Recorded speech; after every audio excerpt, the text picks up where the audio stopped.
Welcome back to Keep It Real Boxing. This is Cypherbots bringing you the latest in boxing news, and basically what I want to talk about in this video is the recent comments from the WBC. And the WBC have just come out and said that they will do whatever it takes to support Anthony Joshua versus Deontay Wilder.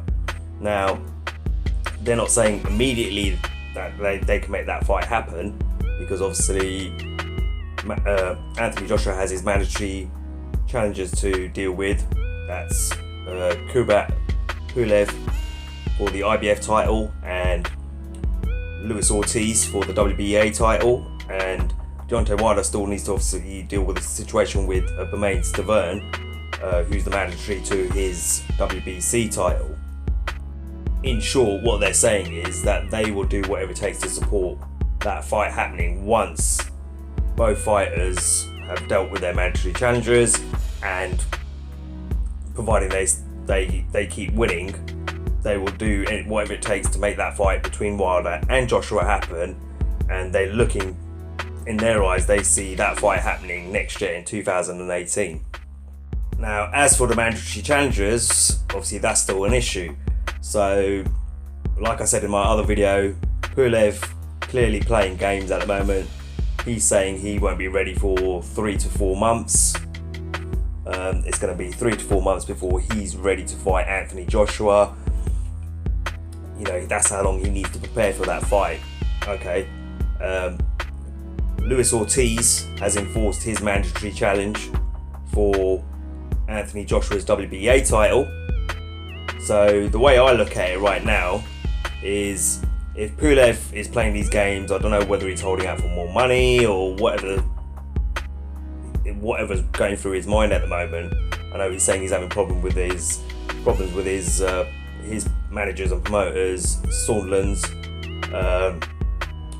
but whatever's going on there, that fight clearly is not going to happen on October 28th by the looks of things. Now, I'm hearing in the grapevine that also, you know, they're looking at trying to see if they can get someone else to kind of fill in that spot as the IBF mandatory challenger if PULEV's not interested. So if PULEV decides he's going to pull out, he's not interested in taking that fight. I think names like Carlos Takam's been put out there, but I don't know whether that's going to work, because Carlos Takam already fought an elimination fight against Joseph Parker, you know, a while ago, and lost to become, you know, the mandatory challenger to Anthony Joshua's IBF title. But Joseph Parker, instead of taking that route to fight Anthony Joshua for the IBF title as his mandatory challenger, decided to go to the WBO route and pick up that world title.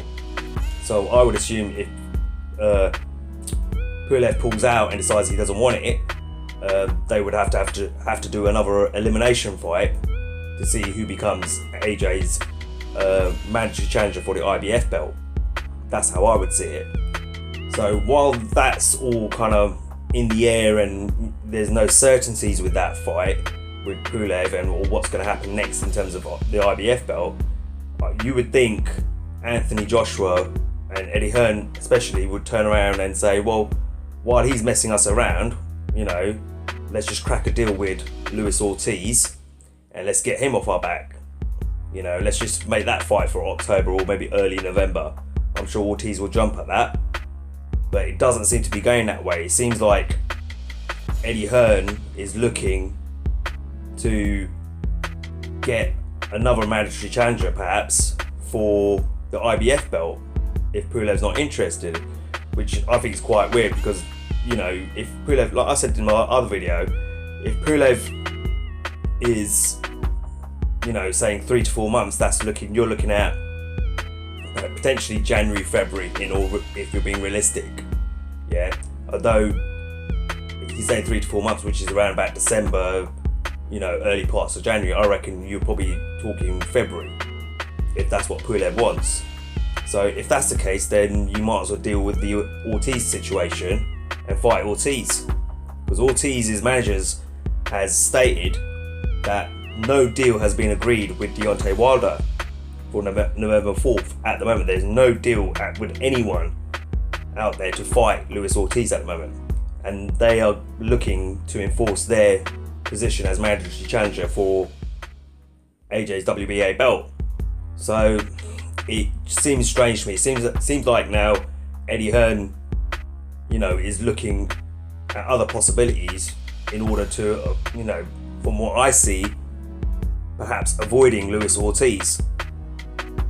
It doesn't seem like they're keen to get into that, to have a fight with Luis Ortiz.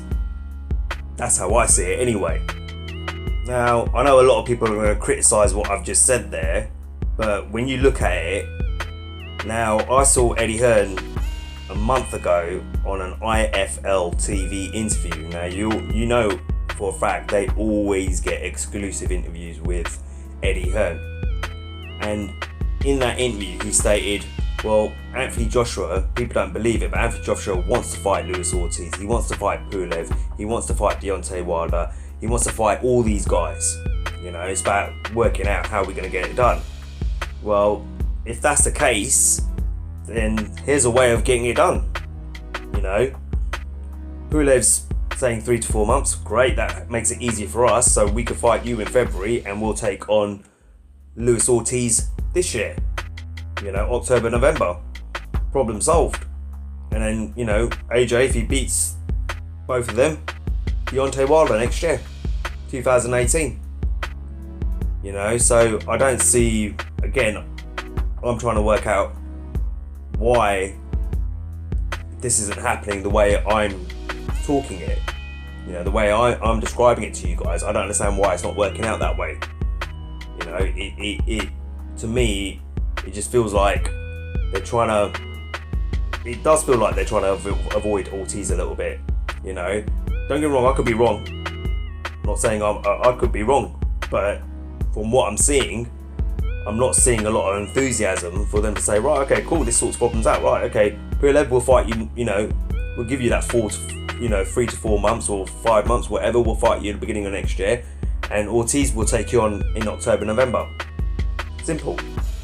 And as for STIVERNE, I hear the WBC is trying to resolve that situation, so Deontay Wilder wants STIVERNE to step aside so he can have a fight with Ortiz potentially on November 4th.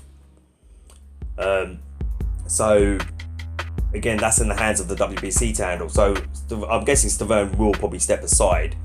I don't see why he wouldn't. He gets paid for stepping aside. I'm guessing he's probably going to want assurances that he's going to stay the mandatory challenger to the WBC title. So he still probably want to hold on to that. So I'm guessing there's some sort of negotiation with the WBC that needs to take place to resolve that issue as well. But again, if Ortiz doesn't get that fight with Anthony Joshua, he'll have to give up his position as a WBA mandatory challenger if he decides to go and fight Deontay Wilder for the WBC belt.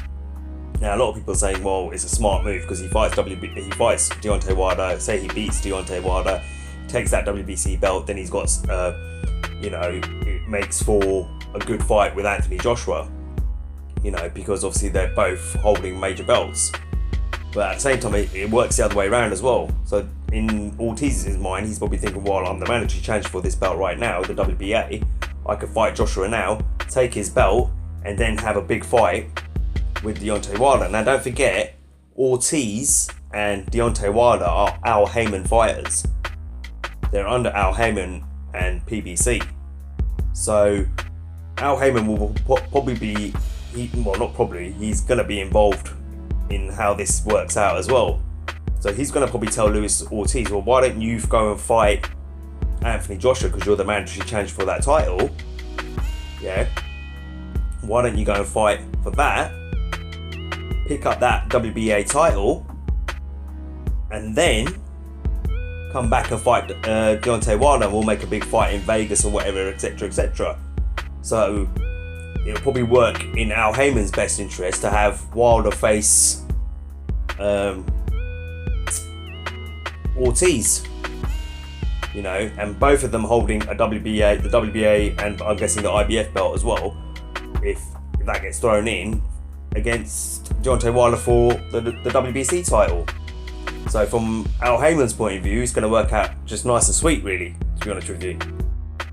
But as I've said before, it's a real mess what's going on in the heavyweight division at the moment with regards to mandatory challenges, etc, etc. You know, this whole thing with Deontay Wilder, you know, Luis Ortiz, are they going to fight in November, or is Ortiz going to get his shot against Anthony Joshua? Anthony Joshua's problem is obviously, you know, fighting. He's got 2 mandatory challenges. PULEV, you know, saying he wants 3 or 4 months, and then you've got, you know, Ortiz saying, actually, I want to have my shot against Anthony Joshua. You know, Deontay Wilder still got to sort out the issue with, you know, STIVERNE. The WBC are still trying to resolve that matter. So there's a whole load of things going on here. You know, why don't, you know, from my point of view, why Anthony Joshua just, you know, and Eddie Hearn doesn't just make the PULEV fight for next year, beginning part of next year, and take on Ortiz now and just get rid of that situation, you know, is beyond me. Doesn't make sense. But, you know, there's loads of things here that are going on, and you know, nothing's clear cut and resolved. And don't forget, Anthony Joshua's got till the 3rd of September to come up with some arrangement or agreement with Ortiz. You know, he doesn't look like he's going to step aside or anything like that. So that needs to be resolved in the next couple of days as well.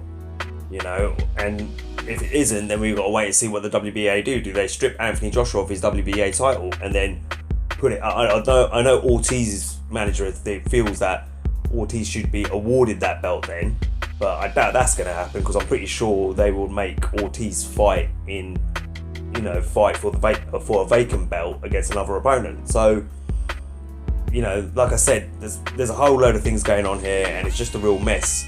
And at some point, we need something to come out that resolves all of this and gets the heavyweight division going, because we've got some great potential fights there, and I'm pretty sure everyone out there will agree with me. You know, we would all like to see an undisputed heavyweight champion of the world. You know, once again, I know I would, and I would like to see all these guys fight each other, personally. So I'll leave it up to you guys. You know, let me know what you think, what your opinions are on this situation. Like I always say, guys, like the video, share the video, you know, subscribe to the channel. If you subscribe to the channel, hit that bell notification icon so, you know, you can get notified every time I upload a video. Alright, until next time, this is Cyphbox reminding you to keep it real.